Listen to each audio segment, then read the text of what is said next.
Hello students, आज हम UP board की कक्षा 6 इतिहास पाठ 4 वैदिक काल के अभ्यास कार्य एवं प्रश्न उत्तर पर चर्चा करेंगे। चलिए शुरू करते हैं। पहला प्रश्न, आर्यों के बारे में आप क्या जानते हैं? लिखिए। आर्य का अर्थ होता है श्रेष्ठ। प्रारंभ में आर्य इधर उधर घूमते रहते थे। वह कबीले में रहते थे। वह गाय, घोड़ा, बैल आदि पालते थे। चारा पानी तथा उपजाऊ भूमि की तलाश में वह एक स्थान से दूसरे स्थान पर घूमते रहते थे। जहाँ चारा तथा उपजाऊ भूमि मिलती थी, ये वहीं बस जाते थे। इस प्रकार आर्य जो है वह समूह में रहते थे और नए नए स्थानों पर बस गए। लगभग 1200 ईस्वी पूर्व से 1000 ईस्वी पूर्व तक आर्य सिंधु, सतलज, व्यास और सरस्वती नदी के किनारे बस गए। दूसरा सवाल, वैदिक सभ्यता को आर्य सभ्यता क्यों कहते हैं? वैदिक सभ्यता के निर्माता जो थे वह आर्य ही थे, इसीलिए वैदिक सभ्यता को आर्य सभ्यता कहा जाता है। प्रश्न 3, खेती का विकास हो जाने के बाद आर्यों के जीवन में क्या परिवर्तन हुआ?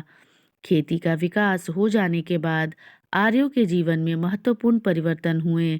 अब आर्य जौ के साथ गेहूं, धान, दाल आदि उगाने लगे और कृषि उनका मुख्य व्यवसाय बन गया।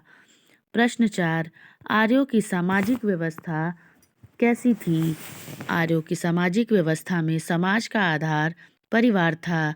परिवार का वरिष्ठ सदस्य इनका मुखिया होता था, जिनको कुलप या गृहपति माना जाता था। आरंभ में आर्य 3 वर्णों में विभाजित थे: राजा, पुरोहित तथा अन्य जन। यह विभाजन उनके व्यवसाय पर आधारित था। धीरे धीरे यज्ञ करवाने वाला ब्राह्मण, युद्ध करने वाला क्षत्रिय, व्यापार करने वाला वैश्य कहलाने लगा। साथ ही चौथा वर्ण शूद्र भी आया, जो युद्ध में हारे हुए लोग थे। यह व्यवस्था धीरे धीरे कठोर होती गई। कार्य का स्वरूप वंशानुगत होता गया। महिलाओं को समाज में उच्च स्थान प्राप्त था और वह पुरुषों के समान ही शिक्षा प्राप्त करती थी। प्रश्न 5, वैदिक काल में शिक्षा व्यवस्था का वर्णन कीजिए। वैदिक काल में विद्यार्थी गुरुकुल में रहकर शिक्षा प्राप्त करते थे। वेदों के साथ गणित, ज्यामिति, ज्योतिष, भूगोल, सैन्य विज्ञान तथा शिल्प आदि की शिक्षा दी जाती थी। प्रश्न 6, संक्षिप्त उत्तर लिखिए। पहला जो है वह आश्रम व्यवस्था। प्रत्येक व्यक्ति के जीवन को व्यवस्थित करने के लिए आर्यों ने जीवन को 4 अवस्थाओं में बांटा था: ब्रह्मचर्य, गृहस्थ और वानप्रस्थ और संन्यास। सभा एवं समिति। राजा पर नियंत्रण रखने के लिए सभा और समिति नामक संस्थाएं थी, जिसमें 70 से 80 लोग मिलकर समस्याओं को सुलझाते थे। ग नंबर, आर्यवर्त। हिमालय से विंध्याचल पर्वत तक का क्षेत्र जो था वह आर्यवर्त कहलाता था। राजा के कर्तव्य। राजा का प्रमुख कार्य लोगों की रक्षा करना तथा युद्ध में सेवा का नेतृत्व करना था। प्रश्न 7, रिक्त स्थानों की पूर्ति करें। पहला प्रश्न, प्रसिद्ध गायत्री मंत्र किस वेद में है?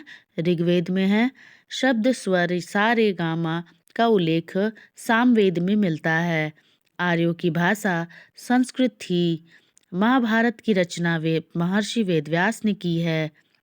प्रश्न 8, सही और गलत का चिन्ह लगाइए। पहला प्रश्न, ब्रह्मचर्य आश्रम में बालक शिक्षा ग्रहण करता था। यह बिल्कुल सही है। लोहे की खोज उत्तर वैदिक काल में हुई। ये भी सही है। अथर्ववेद सबसे प्राचीन वेद है। ये गलत है, क्योंकि सबसे प्राचीन वेद जो है वह ऋग्वेद है। आर्यों की भाषा वैदिक संस्कृत थी। ये भी सही है।